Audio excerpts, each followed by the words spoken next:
Ánimas y purgatorio se nos han vuelto conceptos infantiles propios de una época oscurantista ya superada. ¿Es así?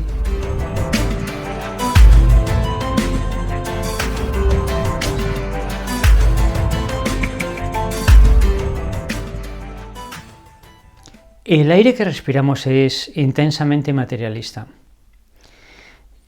Nos autocomprendemos como polvo evolucionado que ha dado lugar a la vida y esta a su vez al hombre.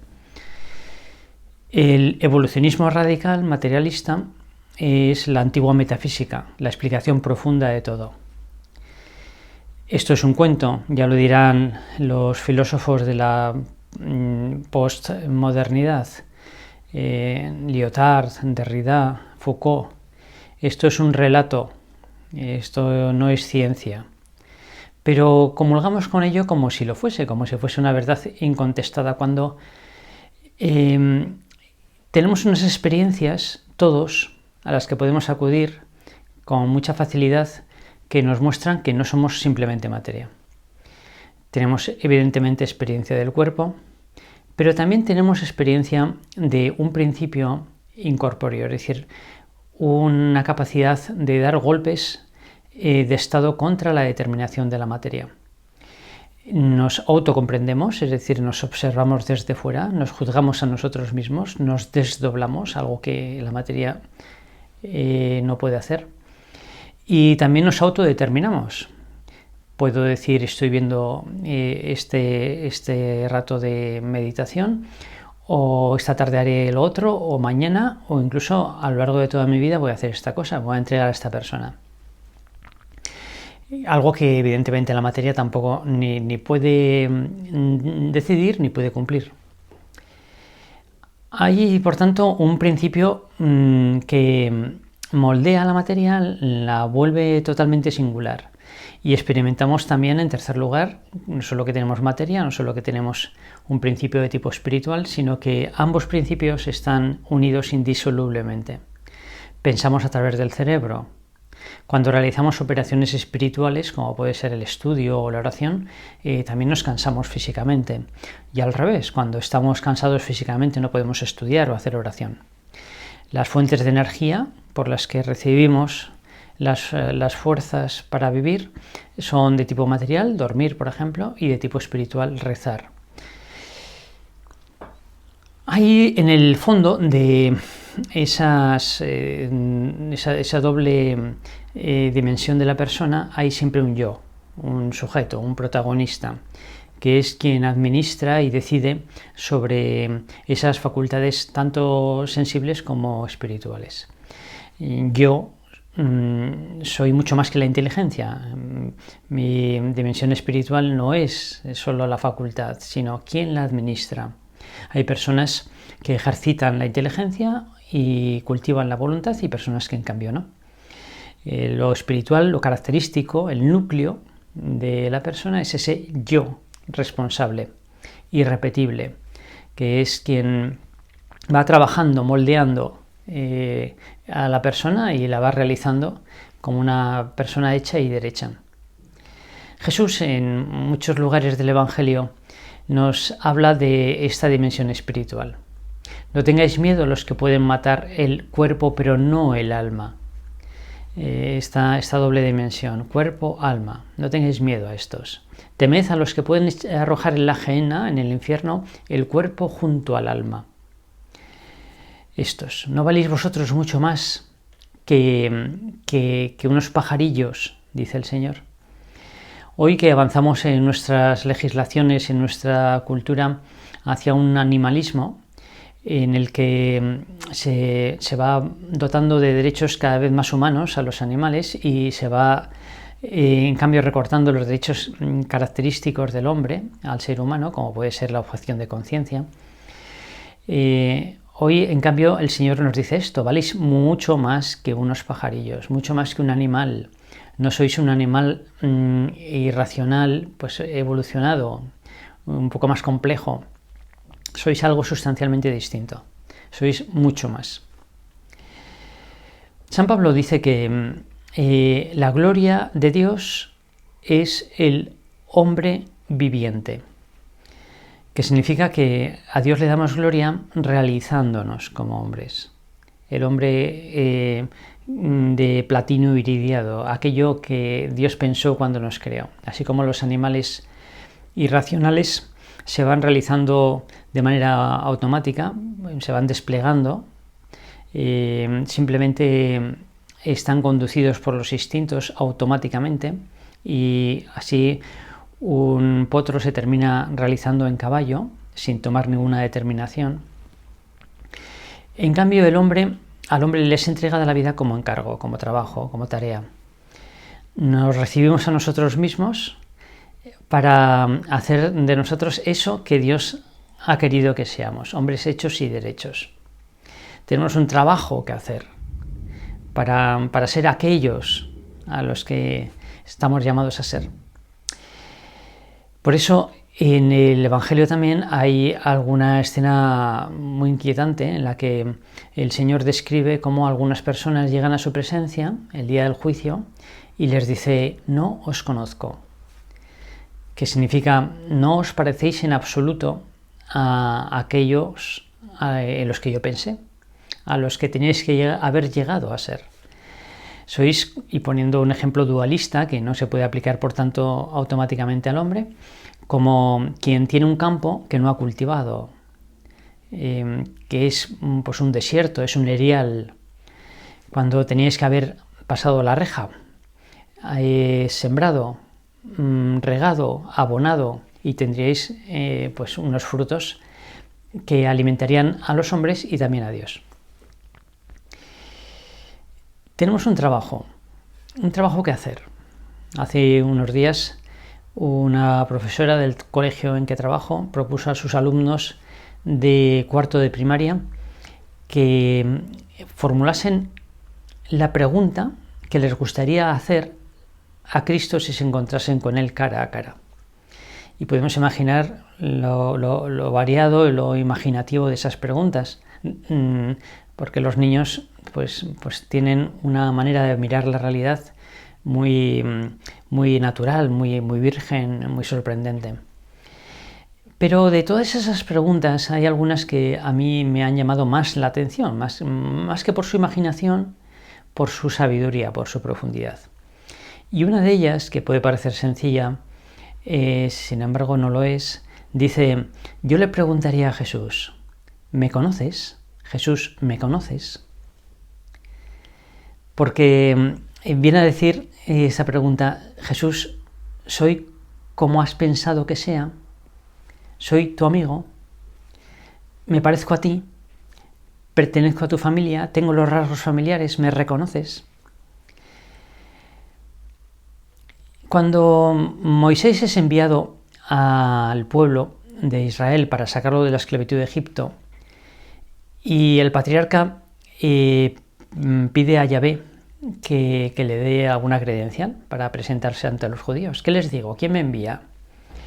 Yahvé le responde: diles que te envía el Dios de Abraham, el Dios de Isaac, el Dios de Jacob. Esto es lo sorprendente del Dios de la revelación, el Dios que se ha asomado a nuestra historia, el Dios de las sorpresas, el Dios con rostro. Y es que siente el orgullo de su criatura, como una madre se siente orgullosa por sus hijos.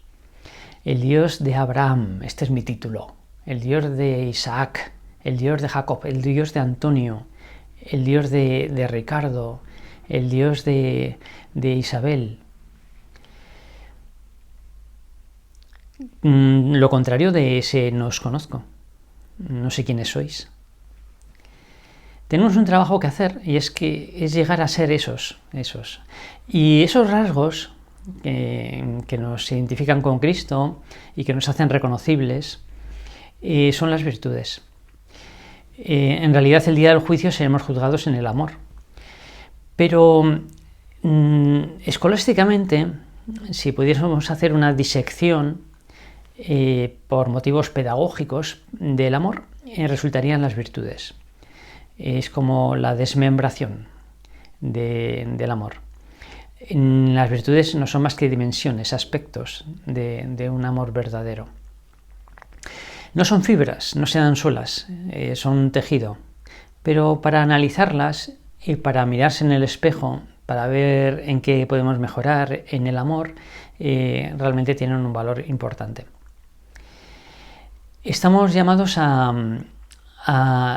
crecer en las virtudes. De hecho, en los procesos de beatificación, lo primero que se hace es un estudio de si el candidato ha vivido las virtudes en grado heroico al menos los últimos 10 años de su vida. Eso manifiesta si ha habido un camino hacia Dios o no, y si es no se avanza, se termina el proceso. Las virtudes, por tanto, nos van identificando con Cristo y se nos concede un tiempo para irlas adquiriendo. Y quien no lo hace en este mundo, lo hace en el otro. En esta cultura materialista en la que vivimos, tiene mucha responsabilidad de todo esto pues ciertas ideologías y sobre todo el hedonismo, que hoy es pues la cultura dominante, el criterio para hacer o dejar de hacer. Pero un poco de responsabilidad, o quizá no tan poca, también tiene el que durante mucho tiempo, durante muchos siglos, los cristianos nos hemos alimentado y hemos propuesto unas explicaciones de las verdades eternas muy infantiles. Como por ejemplo el cielo como una especie de premio totalmente extrínseco a lo que hacemos en este mundo, como si fuese el coche o la moto que unos padres compran a su hijo porque ha aprobado el curso de la universidad. Pero no tiene nada que ver el derecho con el coche. El cielo es la plenitud de lo que estamos intentando en este mundo. Si estamos intentando amar a Dios, le amaremos totalmente en el cielo. Y algo semejante ocurre con el purgatorio.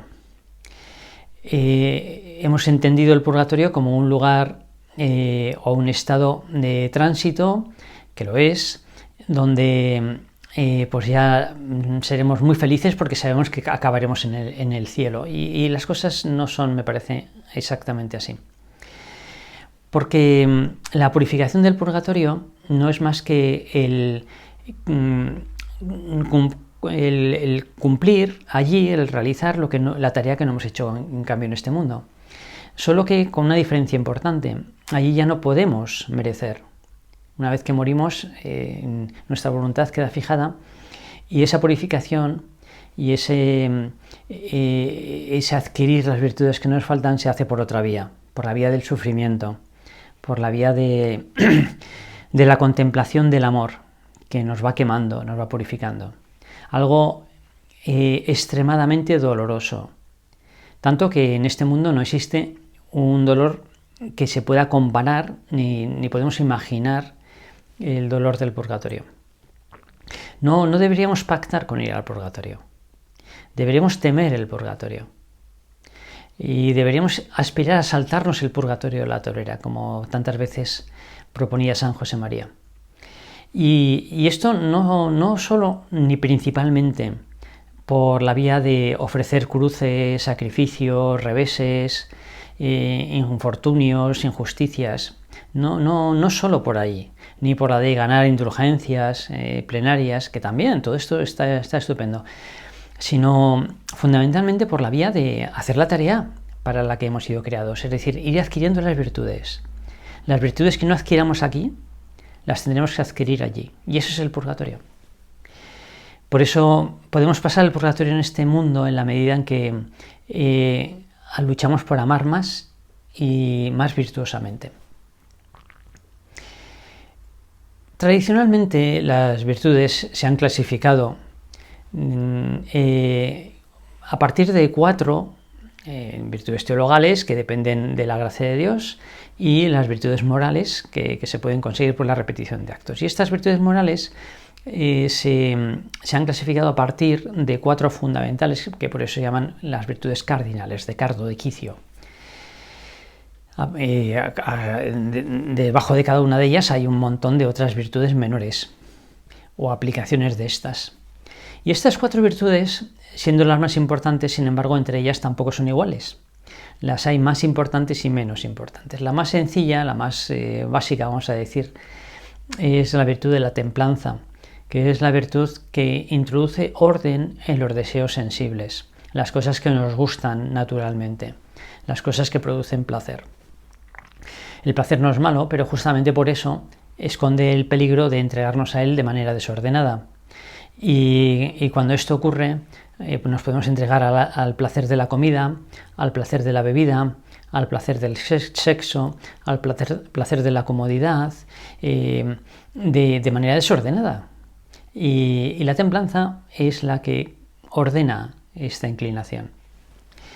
Hoy vivimos en una era de numerosísimas adicciones. Es la gran patología de nuestra sociedad, la adicción. Y no solo las adicciones tradicionales a la droga, al alcohol, al sexo, la pornografía, sino otras adicciones también pues, nuevas, como es Internet, el teléfono móvil, el estar constantemente conectados, la comunicación a través de los WhatsApps que constantemente suenan y nos distraen de lo que estamos haciendo, la información, estar informados inmediatamente de todo lo que pasa en el mundo, con un encauce de informaciones, de hechos inasumible y a los que igualamos, por tanto, por un recurso de supervivencia, sean importantes o sean banales. Hay muchas adicciones, y está muy estudiado cuál es la dinámica de las adicciones. La felicidad es un bienestar en algunas facetas fundamentales de la persona, como puede ser la salud, o la dimensión amorosa, o la dimensión relacional, los amigos, las relaciones sociales, o la dimensión laboral, el tener un trabajo, estar pues rindiendo y obteniendo unos recursos, contribuyendo al bien de la comunidad, o el cultivar los propios talentos y las aficiones y hobbies, por supuesto la dimensión trascendente, en fin, un puñado de dimensiones que son fundamentales para que una persona sea feliz. Cuando una de esas decae, cuando falta, la reacción instintiva suele ser la de compensatoria, la de intentar compensar en otra dimensión el vacío que experimentamos en aquella.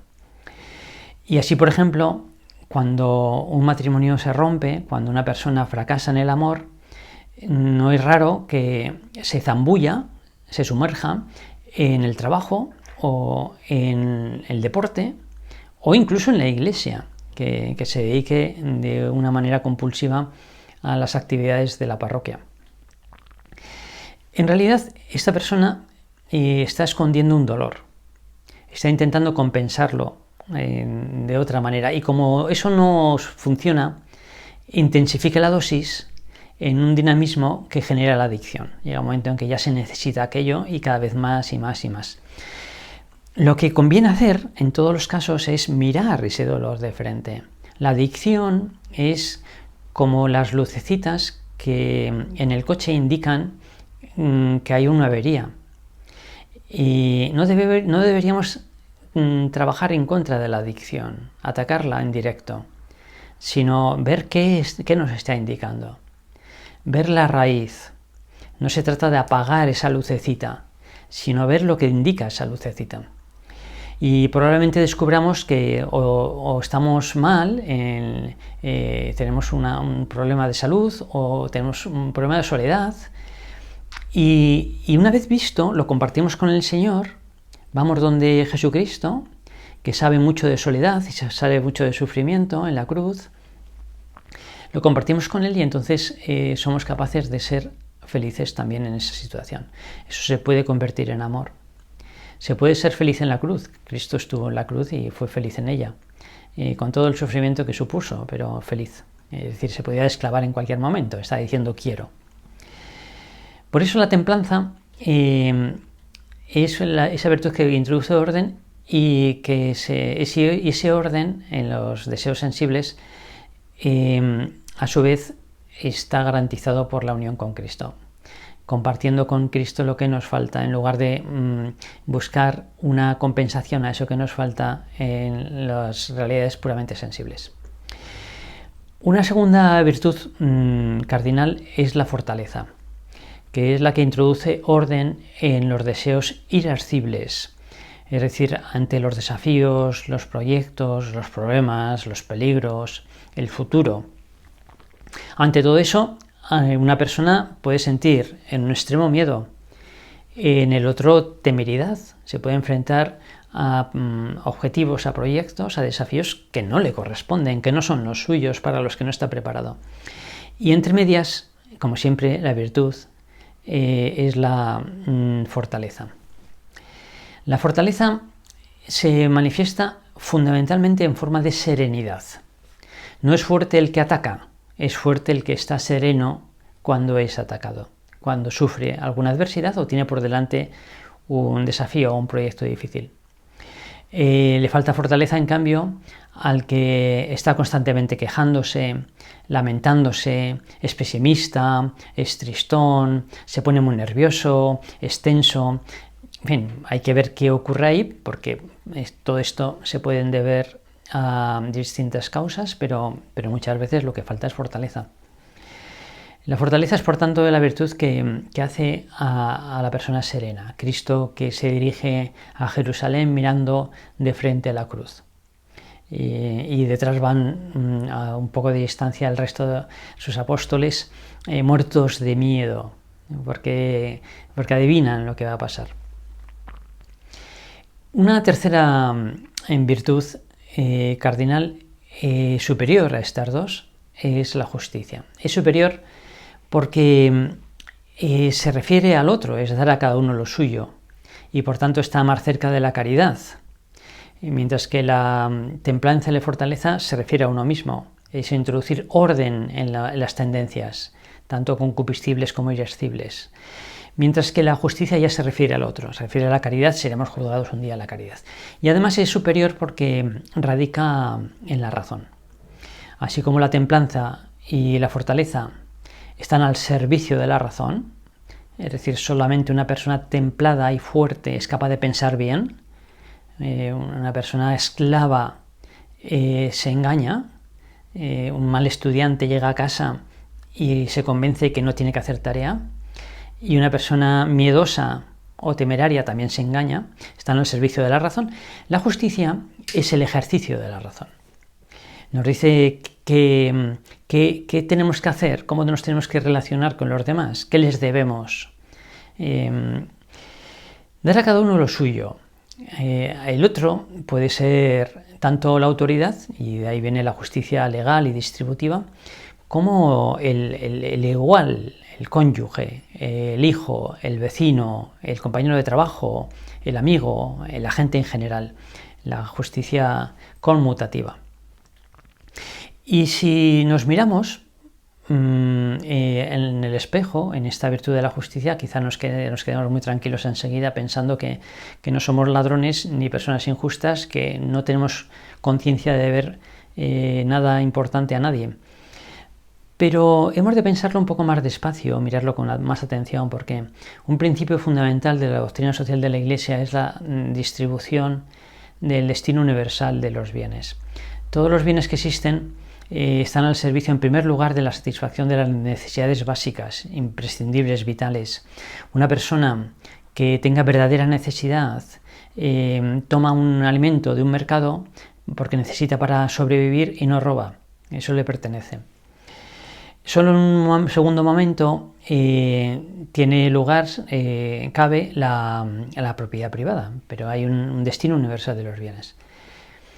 Y estos bienes no se refieren únicamente a los bienes materiales, sino a los bienes espirituales. Y a nuestro alrededor la gente se muere de falta de fe, de falta de sentido para vivir, de falta de amor, de soledad, de falta de cultura y de formación. La gente se muere por la ausencia de bienes espirituales. Y puede ser que nosotros, en cambio, seamos multimillonarios y los tengamos guardaditos en casa, es decir, en la propia alma.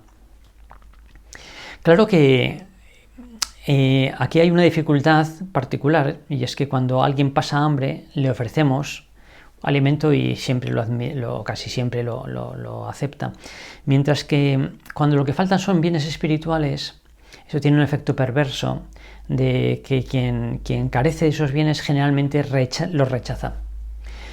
A veces porque le faltan por culpa y otras veces porque justamente al faltarle no es consciente de que le falten. Eso ya es una pobreza espiritual especialmente intensa. Todos tenemos experiencia de haber ofrecido una ayuda, un consejo, un estímulo a una persona, una formación, una información y haber sido rechazados. Y esto hay que contar con ello. No somos predicadores que vayamos por ahí intentando ayudar espiritualmente a las personas que no quieren ser ayudadas espiritualmente. No hay nada que hacer. Pero tampoco hemos de cruzarnos de brazos. La justicia nos lleva a procurar poner lo que está en nuestras manos para ayudar al otro en lo espiritual, en los bienes espirituales. Y siempre podemos rezar por los demás, siempre podemos darles buen ejemplo, siempre podemos tratarles con mucho cariño, siempre podemos ofrecerles una palabrita cuando sea prudente, cuando no sea contraproducente. Por tanto, hemos de mirar y no tanto al resultado, a la eficacia, sino si realmente estamos haciendo lo que conviene, lo que podemos, lo que está en nuestras manos. Y esto nos introduce en la cuarta virtud moral fundamental, que es la prudencia. Es la más importante de las cuatro. Porque la prudencia es la perfección de la elección. Es la persona que sabe elegir correctamente lo bueno en cada instante. Porque lo bueno no es algo que ya esté escrito, sino que es prudencial. Todos tenemos que ser, por ejemplo, templados. La templanza, hablábamos antes. Pero en mi caso concreto, ¿en qué consiste ese templado? En tomar una cerveza o 2 o 3 o 4 o 5, lo sé yo. Y lo que es templanza para mí, en cambio, no es templanza para el otro. Puede ser excesivo para el otro o poco para el otro. Y lo mismo ocurre con la fortaleza. Lo que para mí es proporcionado, para el otro es desproporcionado. La justicia es objetiva. Si debo 5, debo 5. Independientemente de otras circunstancias, debo 5. Otra cosa es que lo pueda pagar ahora o no. Pero la prudencia es la virtud más importante de todas. Santo Tomás la llama lauriga virtutum, la conductora de todas las demás virtudes, porque indica que es lo bueno en este caso concreto. Jesús fue un maestro muy singular porque, a diferencia de los fariseos que enseñaban los famosos 613 preceptos y sus discípulos los tenían que aprender de memoria, y por eso eran llamados también esponjas, el Señor enseña 2 preceptos. Todo se reduce al amor a Dios con todo el corazón, con toda el alma, con todas las fuerzas, con toda la mente, y el amor al prójimo como a uno mismo. Todo se resume en esto. Y la formación cristiana, por tanto, de los discípulos de Cristo consiste en aprender qué relación tiene cada aspecto de nuestra vida con el doble precepto del amor. En la medida en que entendemos esta relación, nos movemos con libertad. Aprendemos en esa dimensión de la vida, pues ser flexibles. Si aprendemos qué relación tiene con el doble precepto del amor la oración, procuraremos hacerla, pero no a toda costa. No a costa de la caridad, por ejemplo, cuando tenemos una obligación de atender a alguien. Y así todo lo demás. La prudencia es una virtud que requiere memoria para saber lo que nos ha pasado antes en situaciones semejantes, obediencia para pedir consejo siempre que lo necesitemos y libertad para saltarnos patos al agua cuando nos encontramos ante una situación inédita y no sabemos exactamente cómo comportarnos, y después de haberlo considerado en la oración y haber pedido consejo, pues actuamos como mejor nos parece. El Señor lo que nos pide no es que acertemos, nos pide que actuemos en conciencia. Basta con que tengamos la certeza moral, no física, de que aquello es lo mejor. Bueno, estas son las 4 virtudes cardinales. Se acaba de reeditar un libro clasiquísimo, que es una auténtica maravilla, que no sé si la nueva edición mejora o no la traducción original, que no era buena, por cierto, y que es Las virtudes fundamentales, de Joseph Pieper, que tiene dos características que conviene conocer. En primer lugar, que es un libro bastante grueso, y segundo, que tiene densidad, que no es un libro No es una novela, no es un libro intenso, pero es una maravilla para aquel que esté interesado en profundizar en las virtudes. Es un libro de obligada referencia. Bien, ahí tenemos un trabajo para mirarnos en el espejo y ver en qué virtudes, cómo andamos en cada una de las virtudes, cuáles tenemos que reforzar más y ponernos a ello. Tenemos que trabajar. En este mundo se nos concede un tiempo para trabajar. Trabajar las virtudes significa, primero, conocernos y segundo, pues eso, remangarnos y tener un punto de lucha para mejorar en esa virtud en particular que nos falta. Puede ser el orden, puede ser el servicio, puede ser la sinceridad, lo que sea, la virtud que sea. Y eso se puede llamar el examen particular, tener un punto de lucha ahí, un propósito para todos los días, para ir avanzando, para ejercitarnos. Un examen por la noche para ver qué tal nos ha ido, que también se denomina el examen general. Llevar la contabilidad, decía San José María, que hasta la última castañera, ahora que ha llegado el otoño, del Parioli lleva una cuenta, la cuenta de cómo le va. Y así quien quiera irse moldeando, construyendo, pareciéndose a Cristo, lleva una cuenta todas las noches. Este es el examen general. La infancia espiritual, un examen general impregnado en infancia, es decir, no algo tenso, voluntarista, pues muy incómodo, muy desagradable, ¿no? Vamos al examen. Esto pasa a los alumnos de un colegio, ¿no? De los colegios, que los exámenes son algo desagradable porque van a ser probados. Aquí el examen es una necesidad de amor. Vamos a calibrar cómo hemos sido de amor durante el día. Y si no ha ido bien, pues no pasa nada. Le decimos al Señor que eso es la manifestación de que somos pequeñitos y que la culpa además la tiene Él porque no nos ha ayudado suficiente, que al día siguiente vamos a intentarlo de nuevo con su ayuda. Y también una dirección espiritual, porque no hay nadie que intente algo importante, como puede ser un deportista o un opositor, que no tenga un preparador. Y no hay nadie que intente parecerse a Cristo y saltarse el purgatorio en la torera porque adquiere en este mundo las virtudes y no lo necesitará después, que no necesite un preparador.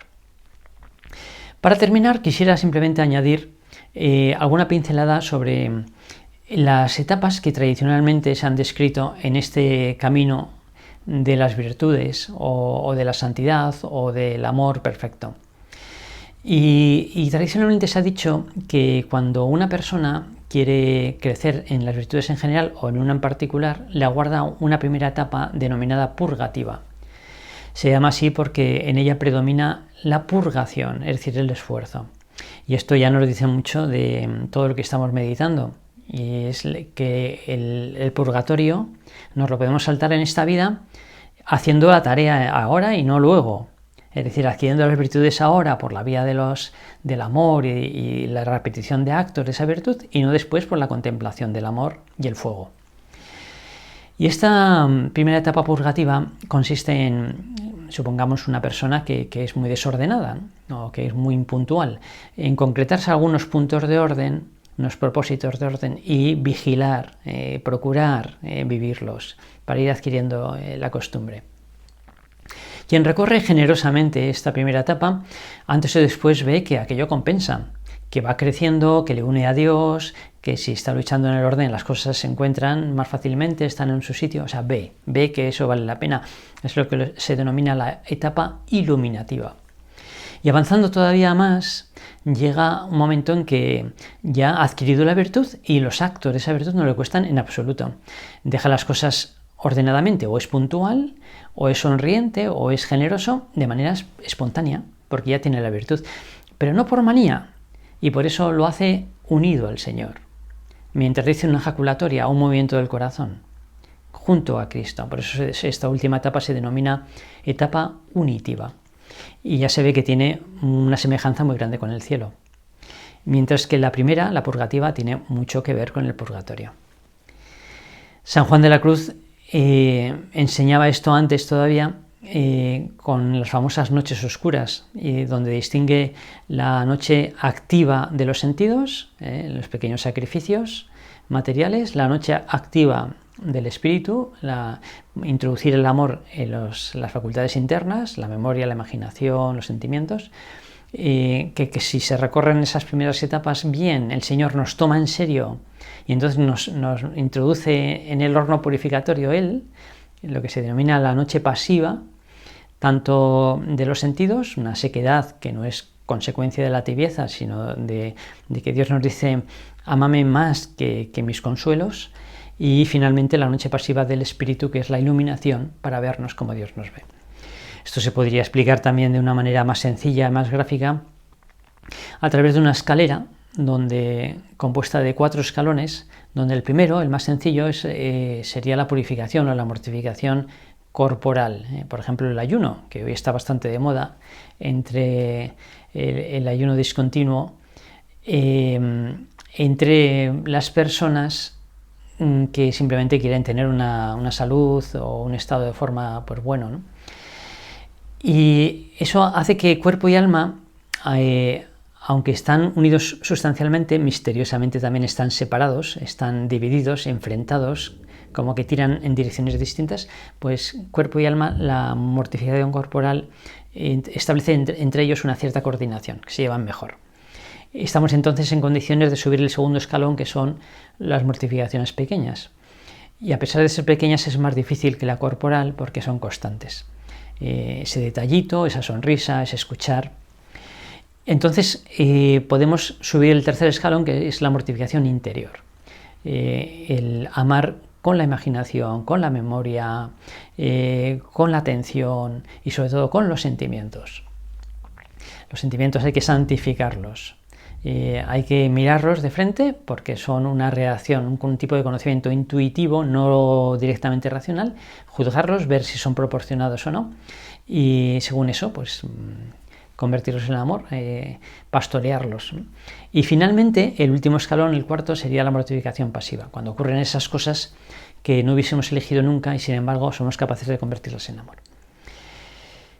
Bueno, terminamos. El mensaje que quisiera transmitir es que frente a las explicaciones muy infantiles, ¿no?, del purgatorio y del alma, de las almas del purgatorio, como unos seres que están sufriendo muchísimo, Dante Alighieri en la Divina Comedia imagina el purgatorio como una montaña de 7 círculos, donde en cada uno de ellos están los que han incidido más en uno de los 7 vicios capitales y haciendo actos contrarios a ese vicio para desterrarlo, ¿no?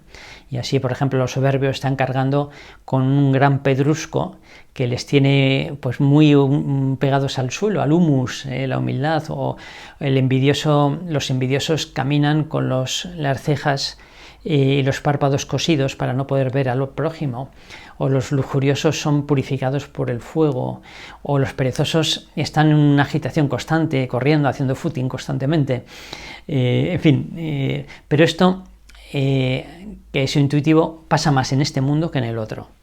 En el otro, como ya hemos dicho, no podemos ya merecer y será una purificación más por la vía de la contemplación. Pero, como digo, no es nada con lo que tengamos que pactar. Hemos de aspirar a saltarnos el purgatorio de la torera, haciendo bien la tarea aquí. Y bien, esto consiste fundamentalmente, dicho de una manera mucho más sencilla que todo lo anterior, en introducir a la Virgen María en el corazón. Cuando al pie de la cruz Jesús entregó a Juan a su madre, Juan nos dice él mismo que la introdujo en su casa. Podemos imaginar cómo era su casa, una casita muy pobre de pescador de Galilea, y además de pobre, pues sucia y puesta con mal gusto, con toda seguridad.